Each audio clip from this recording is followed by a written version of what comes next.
Magandang gabi po sa inyong lahat. Kagabi ay napag-aralan natin ang may kinalaman sa mga utos ng ating Panginoong Diyos, lalo na doon sa 10 utos. At naipangako ko po sa inyo na partikular nating pag-aaralan ang ikaapat na utos.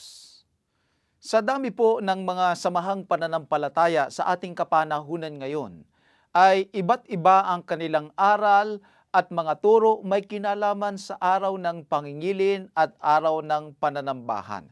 May mga nagsasabi na inilipat na daw di umano ng ating Panginoong Diyos ang araw ng pagsamba patungo sa linggo. Yung iba naman daw ay kahit na anong araw ay walang problema at yung iba naman ay hindi na importante kung anong araw ang iyong pagsamba. Ang importante ay may araw kang inilalaan para sa ating Panginoong Diyos. Hayaan niyo po na ang pag-aaral natin ngayong gabi ay magbigay ng kaliwanagan kung ano ang itinuturo ng banal na kasulatan may kinalaman sa araw ng pangingilin.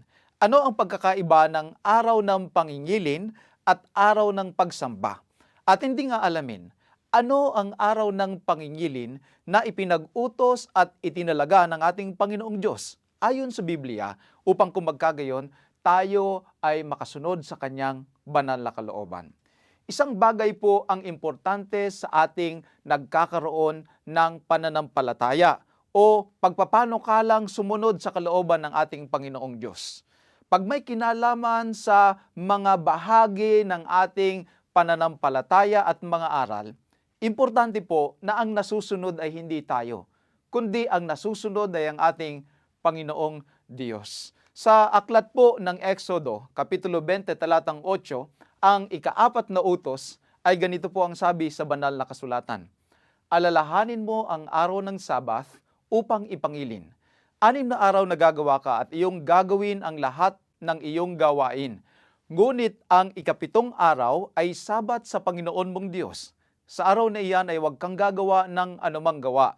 Ikaw ni ang iyong anak na lalaki, ni ang iyong anak na babae, ni ang iyong baka, ni ang iyong taga-ibang lupa, na nasa loob ng iyong mga pintuang daan. Sapagkat sa 6 na araw ay ginawa ng Panginoon ang langit at ang lupa, ang dagat at ang lahat ng nangaroon, at nagpahinga sa ikapitong araw na anupat pinagpala ng Panginoon ang araw ng Sabath at pinakabanal. May mga bagay po akong ipapapansin sa inyo, may kinalaman sa utos na ito sa ikaapat na mga bagay na importanteng mapansin natin. Sinabi ng ating Panginoong Diyos na yung ikapitong araw ay araw na dapat nilang ipapangilin o araw na kanilang iingatang banal. Iingatan nilang banal sapagkat may sariling kabanalan ang araw na iyon. Hindi natin gagawing banal yung araw na iyon, kundi iingatang banal. Ang ibig sabihin, ang pupwede mo lamang maingatan na banal ay yung bagay na banal. Ang pupwede mo lang maingatang buo ay yung hindi basag, kundi yung buo. Ang araw ng Sabath ay ipinapaingat sa atin na panatilihin nating banal. At ang araw ng Sabat ayon sa talata ay ang ikapitong araw. Hindi po sinabi ng ating Panginoong Diyos na alinman sa 7 araw, kundi ang ikapitong araw ang siyang Sabat ng ating Panginoong Diyos. Sa talatang ito ay masusumpungan din natin ang dahilan kung bakit ipinag-uutos ng ating Panginoong Diyos ang pangingilin o pag-iingat na banal sa araw ng Sabat. Ang sabi po sa talatang 11, sapagkat sa 6 na araw ay ginawa ng Panginoong Diyos ang langit at ang lupa, ang dagat at lahat ng nangaroon, at nagpahinga sa ikapitong araw na anupat pinagpala ng Panginoon ang araw ng Sabath at pinakabanal. Ang Sabat ang walang katapusang pagpapaalala sa atin ng ating Panginoong Diyos na tayo ay kanyang nilikha. Sa kapanahunan natin ngayon, ang daming mga teorya at mga pag-aaral di umano at mga paniniwala ang nagsasabing di umano tayo ay galing sa putok sa buho, galing daw tayo sa kawayan, yung iba naman ay galing daw tayo sa unggoy, yung iba naman ay sa dami di umano ng kanilang mga research at mga pag-aaral, galing daw tayo sa unggoy. Ang isang Kristiyanong naniniwala sa ating Panginoong Diyos na tayo ay kanyang mga nilalang, ang Sabat ay integral na bahagi ng bagay na ito sapagkat kaakibat ng ating pag-iingat, pangingilin ng araw ng Sabat ay ang pagkilala natin at ang ating pag-alaala na ang ating Panginoong Diyos ang siyang lumikha sa atin. Ito po ang importanteng bahagi ng Sabat. Tuwing nangingilin tayo ng araw ng Sabat, ating kinikilala na siya yung lumalang sa atin. Ang Diyos ang ating manlilikha at hindi tayo aksidenteng lumabas dito sa sanglibutang ito. Tuwing ikaw ay nangingilin ng araw ng Sabat, kaibigan, ikaw ay bukod tanging kumikilala na ikaw ay anak ng Diyos. Ikaw ay ginawa ng Diyos at ikaw ay hindi galing sa unggoy, hindi ka din galing sa alabok, hindi ka din galing doon sa tinatawag nilang mga alabok daw, galing daw sa mga bato at pagkatapos ay out of there ay na-develop yung complexities of life. Kundi ikaw ay galing sa kamay ng ating Panginoong Diyos. You are not evolving from the stones or from the rocks or from the dust, but you came from the hands of our living God. Yung Sabat po nakakabit doon. Yung identity mo ay nakakabit, yung pagkakakilanlan mo ay nakakabit sa utos ng pangingilin ng Sabat. Kaya po kapag itinuro na ng mga tagapagturo ng inyong relihiyon o ng inyong pananampalataya na di umano, hindi na natin kailangan ng Sabat, tinatanggal niya din yung dahilan kung bakit ipinag-uutos ng Panginoong Diyos na ipangilin ang araw ng Sabat. Sapagkat yung pag-uutos na ipangilin ng araw ng Sabat ay kaakibat nito, kakabit nito yung dahilan na tayo ay nilikha, nilalang ng ating Panginoong Diyos. Totoo po ba ito? Sang-ayon po sa aklat ng Heneses, Kapitulo 2, talatang 2 hanggang 3, ganito po ang ating mababasa. Nang ikapitong araw ay natapos ng Diyos ang gawain na kanyang ginawa at nagpahinga siya ng ikapitong araw mula sa lahat ng gawaing kanyang ginawa. At binasbasa ng Diyos ang ikapitong araw at kanyang ginawang banal. Sapagkat sa araw na iyan ay nagpahinga ang Diyos sa lahat ng gawain na kanyang ginawa. Ito po ang maliwanag na ulat ng aklat ng Heneses. Sa aklat ng Heneses, matapos ang kumpletong paglalang ng ating Panginoong Diyos sa ating sanglibutan at panghuli ay sa mga tao, ng ikapitong araw ayon sa tala, ang ating Panginoong Diyos ay nagpahinga at kanyang binasbasan at pinakabanal ang ikapitong araw. Bakit daw po? Sapagkat ito ang kanyang araw na ipinagpahinga sa madlang kanyang ginawa at nilikha. So sa aklat pa lang ng Heneses, may mga nagsasabi na yung Sabat kasi, yung ikapitong araw, para lang sa mga Hudyo. Kaibigan, wag ho kayong paloloko. Sapagkat maliwanag sa talata, wala pa hong mga Israelita niyan. Wala pa hong mga Hudyo niyan. Ang meron lang ho ay si Adan at si Eva. Ang ating Panginoong Diyos ibinukod na, binasbasan at pinabanal ang ikapitong araw, ang araw ng Sabat. Yan po ay nasa aklat ng Heneses. Pagkatapos yung sumunod na aklat, yung aklat ng Exodo sa Kapitulo 20, talatang 8, yung ginawa ng ating Panginoong Diyos matapos ang paglalang na pagpapabanal, pagbubukod at pagpapahinga sa ikapitong araw ng Sabat ay ipinag-utos naman niya ng maliwanag sa mga tao sa pamamagitan ng mga 10 utos. Ito po ang sabi sa Exodo 28, alalahanin mo ang araw ng Sabat upang ipangilin. Ang ikapitong araw ay Sabat sa Panginoon mong Diyos. Kapag ka po may kinalaman sa pagsamba, sa relihiyon, sa pananampalataya at sa paniniwala, hindi po ba mas nakabubuti na ang susundin natin yung lumalang kaysa yung tagapagturo dating hindi naman siyang lumalang sa atin? Hindi ba mabuting ang susundin natin ay yung Diyos kaysa yung tao? Sapagkat siya naman yung Diyos, tayo naman lang yung sumusunod sa Kanya. Maraming ngayon, kaibigan, iba't ibang sekta ng pananampalataya, bubulahin kayo, bibigyan kayo ng mga bubulaklak na mga salita para palitan yung sinabing maliwanag ng ating Panginoong Diyos. Napakaliwanag po nito para ipagpalit doon sa mga malalabo na itinuturo ngayon ng maraming mga tao. Ang ikapitong araw ay Sabat sa Panginoon mong Diyos. Maraming mga halimbawa sa aklat ng Lumang Tipan kung paano ginawa ang pangingilin ng araw ng Sabat. Halimbawa po, bago pa yung 10 utos sa aklat ng Exodo Kapitulo 20, sa Kapitulo 16 po, ganito na ang ating mababasa. 6 na araw na kayong mamumulot nito ngunit sa ikapitong araw na siyang Sabat ay hindi magkakaroon ito. Sa ikapitong araw, lumabas ang iba sa bayan upang mamulot ngunit wala silang natagpuan. Sinabi ng Panginoon kay Moises, hanggang kailan ninyo tatanggihang tuparin ang aking mga utos at ang aking mga batas? Isa na naman po itong maliwanag na talata na kontra doon sa paniniwala ng marami na di umano yung Sabat ay ipinag-utos lamang sa Kapitulo 20 ng Aklat ng Exodo at bago yun ay wala di umanong pag-uutos tungkol sa Sabat. Yung pong Sabat ay panahon na sila ay mananatili sa kanilang mga tolda sapagkat sila ay nasa paglalakbay doon sa wilderness at yung pagpapala ng mana o ng kanilang pagkain ay ibubuhos ng 2 portion kapag ika-6 na araw upang hindi nila kailangang lumabas ng kanilang mga bahay upang maghanap buhay o maghanap ng kanilang makakain. Kaibigan, ito ang isang tiyak sangayon sa mga salita ng ating Panginoong Diyos. Kapag ka nagtiwala ka sa Kanya, itinigil ang paggawa, ang ating mga sekular na mga gawain at paghahanap buhay kapag ka araw ng Sabat, ibubuhos ng Panginoong Diyos ang pagpapalang kinakailangan mo bago dumating ang araw ng Sabat upang ikaw ay mayroong tiyak na mga kakailanganin sa panahon ng araw ng Sabat. Isang mahalagang bahagi ng pagkakilala sa utos ng ating Panginoong Diyos ay nasa aklat ng Exodo, Kapitulo 31, talatang 18. Yung 2 tapyas ng bato, kasama doon ang ika-4 na utos, ay sinulatan ng daliri ng Diyos. Napag-aralan natin ng nakalipas na gabi.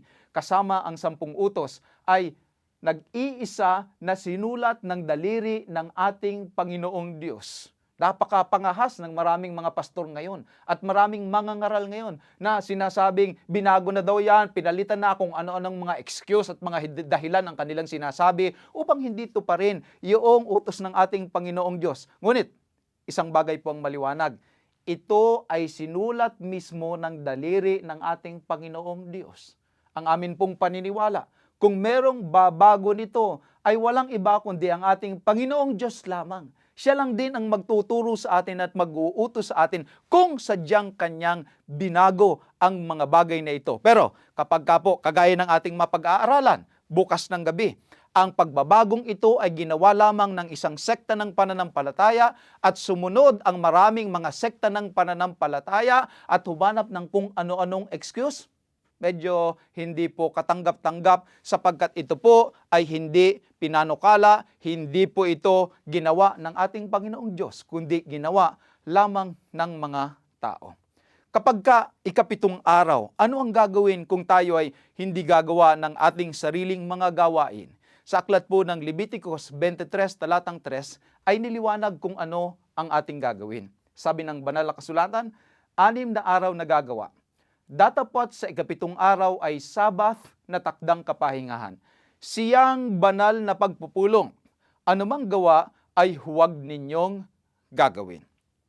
Maliwanag po ang sabi ng talata. Ang araw ng Sabat ay pagtigil sa ating mga sekular na mga gawain, pagpapahinga. Sino po sa inyo ang hindi nangangailangan ng lubos na pagpapahinga? Batid ng Diyos na tayo'y napapagal. Batid ng Diyos na ikaw ay napapagod. Batid ng Diyos mo-overwhelm ka ng stress. Batid ng Diyos magko-collapse ka sa hirap sa buhay. At batid ng Diyos na kung wala tayong kapahingahang banal sa Kanya, kung saan huhugot tayo ng kalakasan, huhugot tayo ng ating pagkakakilanlan, huhugot tayo ng inspirasyon at kapayapaan sa katiyakang ang ating panggagalingan ng anumang bagay na meron tayo, siya ang magpo-provide. Magpapahinga ka lamang sa Kanya. Hindi ko nga po alam kung bakit ayaw na ayaw ng maraming samahang pananampalataya yung pagsunod sa utos na ito. Samantalang ito ay maliwanag na paanyaya ng ating Panginoong Diyos na magpahinga sa Kanya, na magtiwala sa Kanya, na siya ang magpo-provide, na siya ang ating Diyos, na siya ang nagbibigay ng ating mga pangangailangan, na siya naman ang may likha sa atin. At nang sabihin niya, anak, magpahinga ka lamang, sinasabi din niya na, anak, ako ang bahala sa iyo. Bakit ayaw nila? Marahil gusto nilang sila ang bahala sa buhay nila. Marahil kinikilala nila na sila lamang ang panggagalingan ng kanilang kalakasan, ng kanilang kabuhayan. At marahil kaya maraming mga taong stress sa pag-aalala sa kanilang mga hanap buhay at mga kabuhayan sapagkat tinatanggihan ang kapahingahang ipinagkakaloob ng ating Panginoong Diyos. Alam niyo po, ang ikapitong araw ay banal na pagpupulong. Pagkilala na ang Diyos ang may likha sa iyo, Siya ang bahala sa iyo, Siya ang magpo-provide sa iyo, magtiwala ka sa Kanya, subukin mo ang Kanyang mga salita, sabihin mo sa Kanya, Panginoon, dahil Ikaw naman ang nagsabing ako'y magpahinga, magsara ng aking mga pagawaan, Panginoon, sumasampalataya ako sa iyong mga salita na ako'y iyong anak, na ako'y hindi mo pababayaan, na ikaw ang magpupuno ng aking mga pangailangan. Mas masarap hong magpahinga kaysa magtrabaho. Magpahinga na po kayo sa salita ng ating Panginoong Diyos sa pagsunod sa Kanya. At ang araw na yan, sabi ng Leviticus 23:3, siyang banal na pagpupulong. Isang mahalagang bagay ang taglay din na elemento ng araw ng Sabat. Sa Exodo 31:13, ganito po ang sabi ng Biblia, sabihin mo sa mga anak ni Israel, inyong ipangingilin ang aking mga Sabat sapagkat ito'y isang tanda sa akin at sa inyo sa buong panahon ng inyong mga saling lahi, upang inyong makilala na akong Panginoon ang nagpapabanal sa inyo. Ito pong salitang upang inyong makilala na akong Panginoon ang nagpapabanal sa inyo ay inulit niya sa aklat ng Ezekiel Kapitulo 20, talatang 12. Pakinggan niyo po ang sabi ng Biblia. Bukod dito'y ibinigay ko rin naman sa kanila ang aking mga Sabat bilang isang tanda sa pagitan ko at nila, upang kanilang maalaman na ako ang Panginoon na nagpapabanal sa kanila. Kaibigan, isang mahalaga at importanteng aspeto ng pangingili ng araw ng Sabat ay ginagawa nito sa atin ang pagpapaalaala na ang ating kabanalan, ang ating katuwiran, ang ating kaligtasan. Kung tayo ay matuwid o hindi matuwid, ang Sabat ay nagpapaalala sa atin na ang Panginoon ang siyang nagpapabanal sa atin. Alam niyo po, hayaan niyo pong lumubog muna yan sa inyong mga puso. Ang Sabat na tayo'y nagpapahinga sa Diyos ay hindi lamang kapahingahan mula sa ating mga pisikal na mga gawain, kundi kapahingahang malalim sa ating mga espiritual na mga pasanin. Tuwing tayo ay nagpapahinga kada araw ng Sabat, every week, ito ay nagpapaalala sa atin na ang ating kabanalan sagot ng Diyos. Ang ating kaligtasan sagot ng Diyos. Kailangan nating magpahinga doon sa tinapos ng Diyos na pagliligtas sa atin. Doon sa ginawa ng Diyos. Kapag ka na-realize ninyo ang bagay na ito mga kapatid at mga kaibigan, na ang Sabat ay siyang perpetual reminder na ang ating pagkatubos, na ang ating katuwiran, na ang ating kabanalan ay hindi natin trabaho, hindi natin gawain, kundi ang Panginoon ang nagpapabanal sa atin. Mga minamahal, ang araw ng Sabat ay perpetual na paalaala sa atin na ang Diyos ang in charge sa ating kabanalan.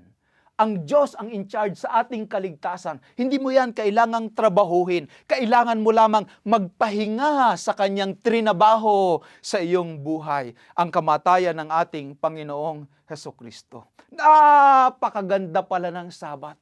Napakalawak pala ng Sabat. Ito pala ay paalalang ako'y anak ng Diyos. Ako'y ginawa ng Diyos. Ito pala'y paalaala na yung buhay ko at kabuhayan ko, ang Diyos ang bahala. Ito pala'y paalala na kahit yung kabuhayan ko sa walang hanggan at ang aking espiritual na kaligtasan, ang Sabat ang magpapaalala sa akin every week na ang Diyos ang in charge dyan. Ang Diyos ang bahala. Kailangan ko lamang magpahinga sa Kanya. Napakaganda po ng Sabat.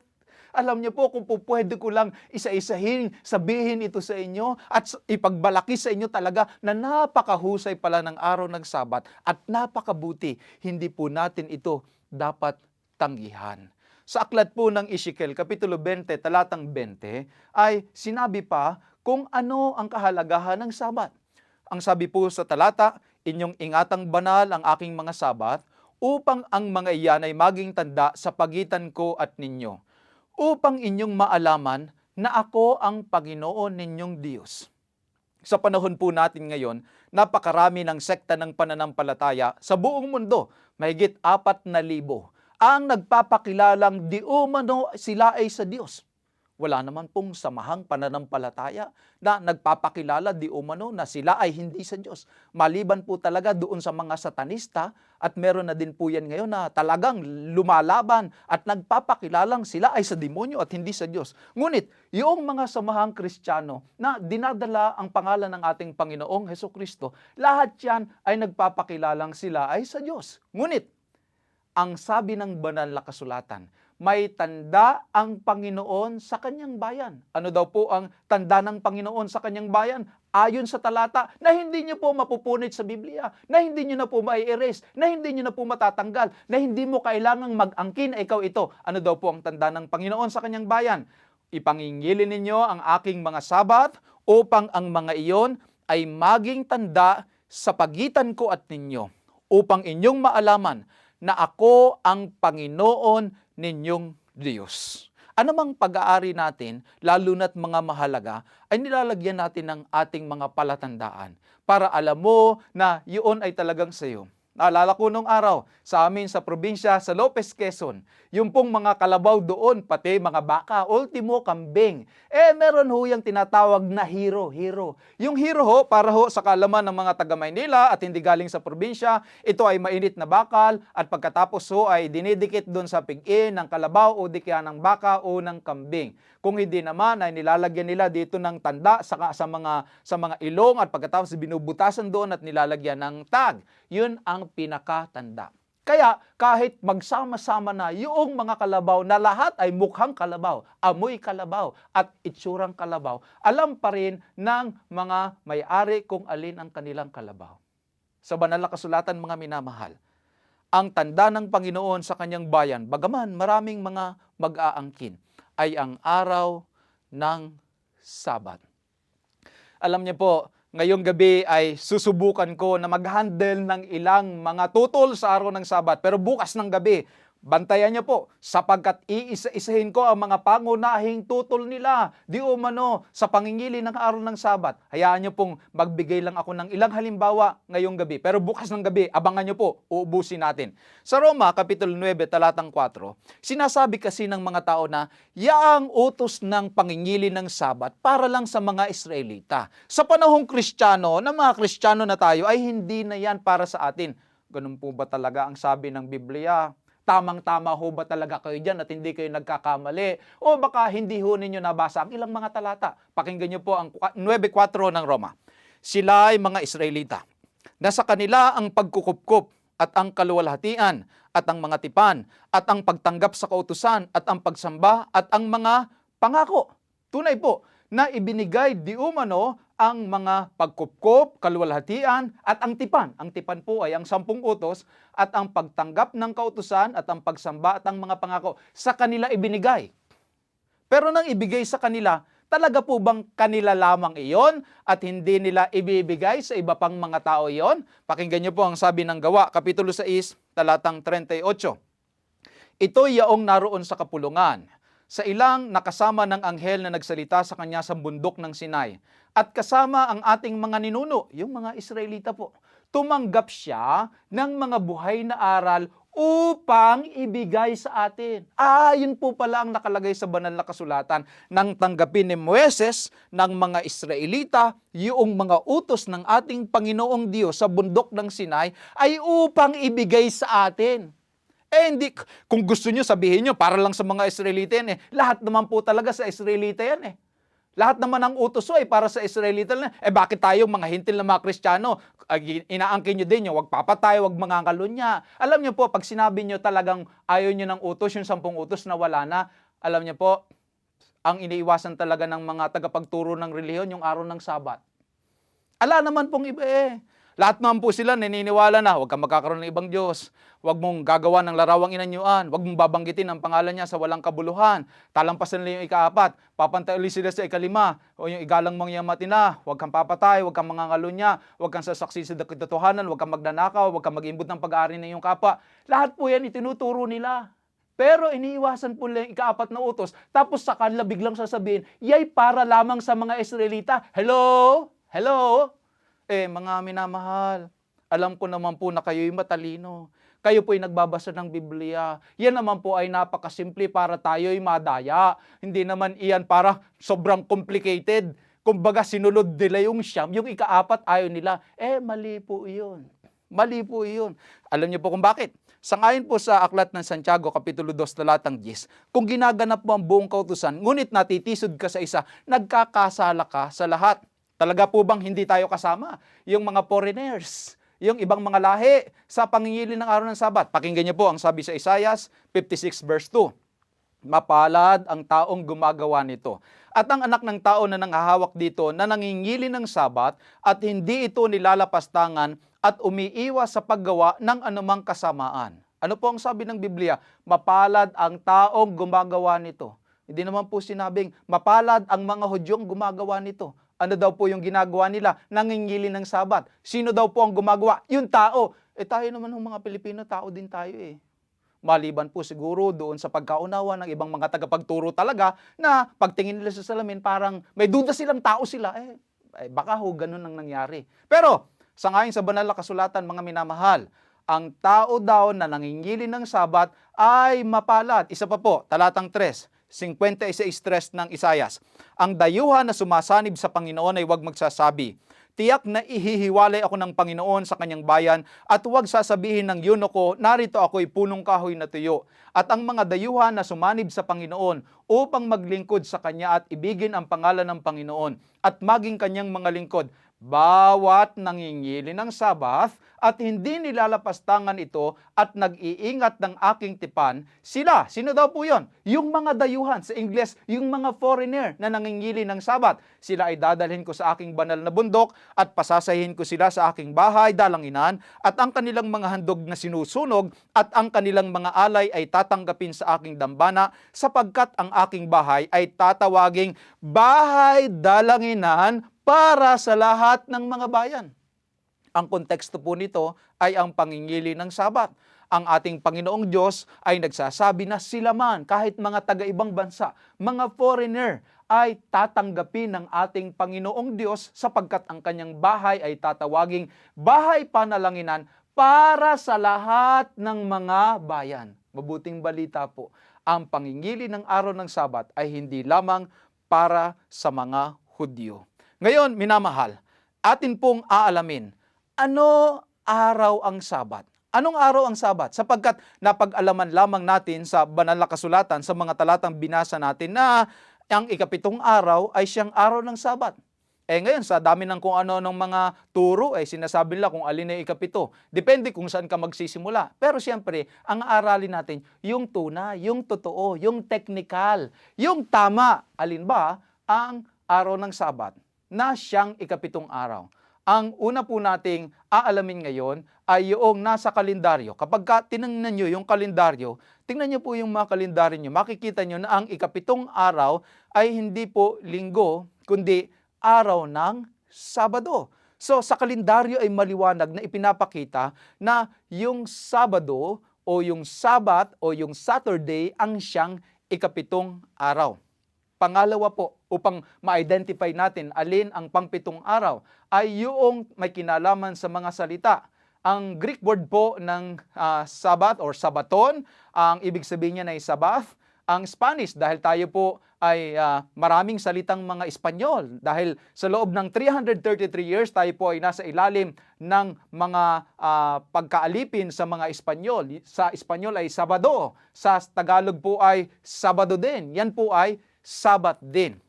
Kapag sinabi ng iba na bakit nakalagay sa Biblia ang Tagalog ay Sabat, bakit hindi naman nakalagay ay Sabado? Yung Sabat po, Sabado din yun. Kung paanong yung water, yun po ay tubig din. Kung paanong yung horse, kabayo din. Yung shoes, siya po ay sapatos din. Yung Sabbath na ikapitong araw, siya po ay Sabado din. Isa pa pong mahalagang patotoo at katibayan. Kung ano ang araw ng Sabat at ang ikapitong araw, ito po, hindi po kayo makakalusot dito. Yung tinatawag nating dictionary. At medyo popular sa atin pong bansa ang Webster Dictionary. Kaya inyo pong makikita ngayon ang The Merriam-Webster Dictionary. Tingnan nyo po kung alin dito ang ikapitong araw. Ang sabi po sa dictionary, yung Sunday, Sunday. The first day of the week. Yan. Ano daw po yung Sunday? Teka, first day of the week. Ha? Akala ng marami, ikapito yan. Monday, Monday. The second day of the week. Akala ng marami, unang araw yan ng linggo. Hindi po. Yan po ay unang araw ng pagtatrabaho. First day of the work. Hindi po yan first day of the week. Yung Saturday, Saturday, the seventh day of the weekly cycle. Huwag po kayong malalaglag sa inyong mga bangko. Yan po talaga ang totoo. Yan po talaga ang tunay. Matagal na po tayong nadaya sa paniniwala at pag-akala na ang linggo ang ikapitong araw. Ngunit hindi po talaga yan. Ito pa po ang isang matibay na patotoo. Matagal po kaming Katoliko at taon-taon ay binabasa ang Pasyong Mahal, lalo na sa ating bansa sa Pilipinas, bilang pag-alaala dun sa tinatawag nating Semana Santa o Mahal na Araw. Hayaan niyo pong basahin ko sa inyo ngayon, kantahan ko kayo ng Pasyong Mahal. At ang Pasyong Mahal po ay taon-taon namang binabasa. Pakinggan niyo po ang pahina 5. Pasyong Mahal, page 5. At sa inisis na libro nalalaman ay ganito, nang lalangin itong mundo, nitong Diyos na totoo, kaarawan ng Domingo. Tinutuot, siniyasat ng Santa Iglesyang dilagang sa inisis na sulat, anya'y pawang tapat, Diyos ang nagpahayag. 6 na araw ay bago na nangyari itong mundo, 10 nang gawin ng tao, nagtahan sa ikapito, itong Diyos na totoo. Ito'y pasunod sa atin ng Diyos na mawain, kaya ipinagbili na talimahin at sundin, ang Sabado'y ipangilin. Para po sa inyong taon-taon nagbabasa nito at nakakapakinig ng Pasyong Mahal, maliwanag po na ang kanilang paniniwala at tinuturo, dahil yan naman po ang tunay, ang Sabado ang siyang ipinag-utos ng ating Panginoong Diyos upang ipangilin. Huli na lamang po, nakatibayan na ang Sabado po talaga ang ikapitong araw at ang Linggo ang unang araw. Sa aklat po ng Biblia, sa Lucas 23:54, ay itinala dito yung final weekend ng ating Panginoong Hesukristo nang siya ay ipako. At noong siya ay ipinako at namatay, ang ulat ng banal na kasulatan nang siya ay nakapako sa talatang 54, at nooy araw ng paghahanda at nalalapit na ang Sabat. Namatay daw ang ating Panginoong Hesus at ipinako sa krus. Ang araw noon ay araw ng paghahanda. Talatang 55. At ang mga babae na nagsisama sa kanya mula sa Galilea ay nagsisunod at tiningnan ang libingan at kung paano ang pagkalagay ng kanyang bangkay. At sila'y nagsiuwi at nangaghanda ng mga pabango at mga ungwento, at ng araw ng Sabath, sila'y nangagpahinga ayon sa utos. Alam niyo po, sana kung meron lang tayong mahaba-haba pang panahon, talagang atin pang pag-aaralan ito ng mas malalim. Pero yung sinasabi nila na nung namatay daw di umano si Kristo sa cross, ay talagang ipinako na daw dun yung utos at hindi na kailangang sumunod sa utos, wala na daw yon panahong Kristiyano na. Hindi ba naintindihan ng mga alagad yan? Hindi ba itinuro sa kanila? Kapag ka ang ating tatanungin at titingnan ay ang example ng mga tunay na alagad ng Panginoon. Yung tunay lang. Yung sumusunod sa ating Panginoong Hesus. Sila po ng mga alagad ng ating Panginoong Hesus, nagpahinga ng araw ng Sabat ayon sa utos. So narito ang pagkakasunod-sunod. Ipinako ang ating Panginoong Hesukristo sang-ayon sa tala ng araw ng paghahanda. Ang sumunod na araw ay araw ng Sabat at ang mga alagad ay nagpahinga ayon sa utos. Tandaan niyo po, kahit na naipako na ang ating Panginoong Hesukristo, ang mga alagad, yung tunay lang na alagad, na mga Kristiyano, sa panahong Kristiyano, hindi po Old Testament, nagpahinga ayon sa utos. Sa 24:1 ng Lucas, ito po ang naitala. Datapwat, nang unang araw ng Sanglinggo, pagkaumagang-umaga, ay nagsiparoon sila sa libingan na may dalang mga pabango na kanilang inihanda. At nasumpungan nilang naigulong na ang bato mula sa libingan. At may nagsabi sa kanila na isang anghel, wala siya rito, datapwat, nagbangon. Kailan daw po yun at anong panahon iyon na nagbangon o nabuhay ang ating Panginoong Hesukristo sa mag-uli ng unang araw ng Sanglinggo? Kailan daw po? Unang araw ng Sanglinggo. Narito na po ang katuwiran. Namatay ang ating Panginoong Hesukristo ayon sa reckoning o tala ng Biblia ay araw ng paghahanda. Ang sumunod na araw ay araw ng Sabat at yung araw ng kanyang pagkabuhay ay unang araw ng Sanglinggo.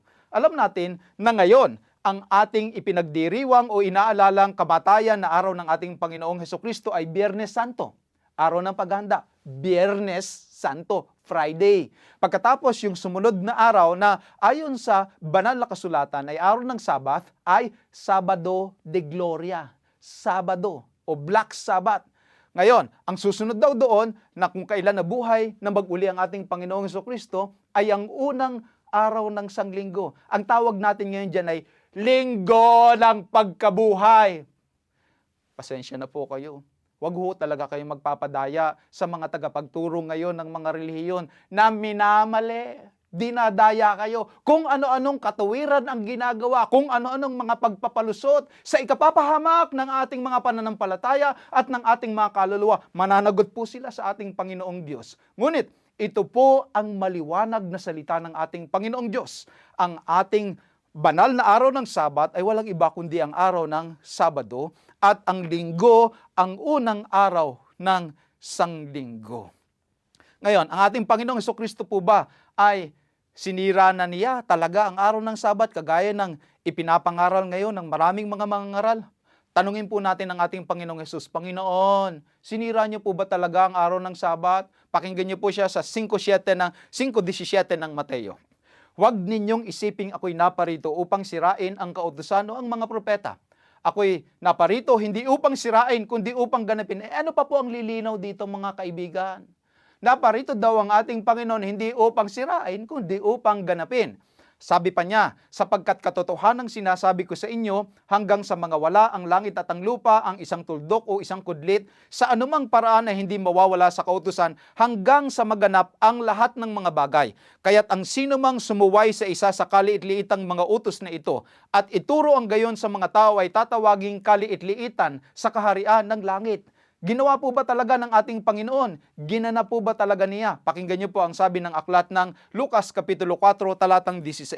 At siya ay napa sa Nazaret, ang ating Panginoong Hesus, na kanyang nilakhan. At ayon sa kanyang kaugalian, siya'y pumasok sa sinagoga ng araw ng Sabath at nagtindig upang bumasa. Maliwanag po na ang ating Panginoong Hesukristo ay nangingili ng araw ng Sabat. Ayon sa kanyang kaugalian, siya po ay pumapasok sa sinagoga. Hindi po ito tsamba, hindi po ito aksidente, hindi out of his appointment, kundi ayon sa kanyang kaugalian. Sabi ng banal na kasulatan sa Ingles, as his custom was. Kaugalian niya. Tuwing araw ng Sabat, siya ay pumapasok sa sinagoga o yung version po natin yon ay tinatawag nating simbahan. Tinuro din po niya na yung Sabat ay hindi lang para sa mga Hudyo. Ito ay para sa lahat ng mga tao. Pakinggan niyo po ang 2:27 ng Marcos. At sinabi niya sa kanila, ginawa ang Sabat nang dahil sa tao at di ang tao nang dahil sa Sabat. Kaya po, yung tao ay para sa kanya ang pangingilin, ang pagpapahinga, ang pagpapala, ang kabanalan, ang pangako, ang kadalisayan, ang kagandahan, ang pagliligtas, ang identity, at lahat ng pagpapalang ipinangako ng Diyos doon sa araw ng Sabat at sa mga manghingil niyon. Mga minamahal kong mga kababayan at mga kaibigan, inyo pong yapusin, inyong yakapin ang mga pagpapalang ipinangako ng ating Panginoong Diyos na nakapaloob sa araw ng Sabat, ang pagpapala ng kabanalan, ang pagpapala ng kanyang proteksyon, ng kanyang provision, ng ating pagkakakilanlan na tayo sa kanya. Hindi lamang po ito para sa mga Israelita, ito daw ay para sa mga tao. Kahit po ang mga apostol, sa Gawa 13:14, sila po ay nangilin din ng araw ng Sabat sapagkat sila ay palaging nasa sinagoga. Pakinggan niyo po ang 13:14. Tatapot sila pagkatahak sa Perga ay nagsidating sa Antioca ng Pisidia at sila ay nagsipasok sa sinagoga ng araw ng Sabat at nagsiupo. At pag-alis nila ay kanilang ipinamanhik na salitain sa kanilang mga salitang ito sa Sabat na susunod. Talatang 44, at nang sumunod na Sabat ay nagkatipon halos ang buong bayan upang pakinggan ang salita ng Diyos. Isa pa pong talata ay masusumpungan natin sa Aklat ng Gawa, Kapitulo 16, talatang 13. Ito pong sabi ng Biblia, at ng araw ng Sabat ay nagsilabas kami sa labas ng pintuan sa tabi ng ilog na dooy sinapantahan naming may mapapanalanginan. Ang mga apostol ang mga unang Kristiyano, ang early church, sila po ay nangingilin ng araw ng Sabat. Si Apostol Pablo sa Gawa Kapitulo 17, talatang 2, tuwing araw ng Sabat, ayon sa kanyang kaugalian, siya ay nasa sinagoga at siya po ay nagtuturo doon na nakikipagtalastasan sa mga naroon sa sinagoga. Mga minamahal, maliwanag po ang sabi ng banal na kasulatan mula sa aklat ng Henesis patungo sa aklat ng Bagong Tipan. At alam niyo po ba, hanggang sa bagong langit at bagong lupa, ang araw po ng pagsamba at pangingilin ng mga tao ay walang iba po kundi araw ng Sabat. Pakinggan niyo po ang Isaiah 66 verse 22. Sapagkat kung paanong ang mga bagong langit at ang bagong lupa na aking lilikhain ay mananatili sa harap ko, sabi ng Panginoon, gayon mananatili ang inyong lahi at ang inyong pangalan. Ano po ang sabi ng talata? Kung paanong ang bagong langit, di hindi po ito yung langit natin ngayon. At bagong lupa, di hindi din po itong lupa natin ngayon sapagkat hindi na ito bago. Na aking lilikhain, sabi ng Panginoon, di hindi din po itong narito ngayon kasi nalikha na ito. Ito po yung heaven, bagong langit at bagong lupa na lilikhain ng ating Panginoong Diyos. At mangyayari, sabi sa talatang 23, na mula sa bagong buwan hanggang sa panibago, at mula sa isang Sabath hanggang sa panibago, paroroon ang lahat na tao upang sumamba sa harap ko, sabi ng Panginoon. Opo mga minamahal, ito po ang katuwiran. Mula sa panahon ni Adan at ni Eva, hanggang sa panahon ng ating Panginoong Hesukristo, hanggang sa panahon ng mga apostol, hanggang sa bagong langit at bagong lupa, nalilikhain ng ating Panginoong Diyos ang araw po ng pananambahan ng mga taong maliligtas ay walang iba kundi araw ng Sabat.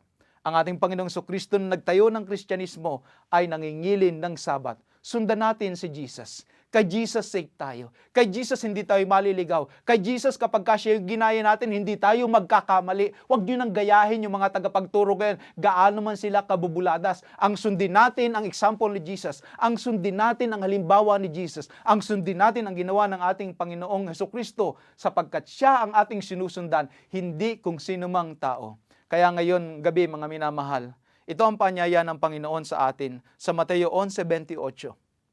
Magsiparito kayo sa akin, kayong lahat na nangapapagal at nangabibigatang lubha, at kayo'y aking pagpapahingahin.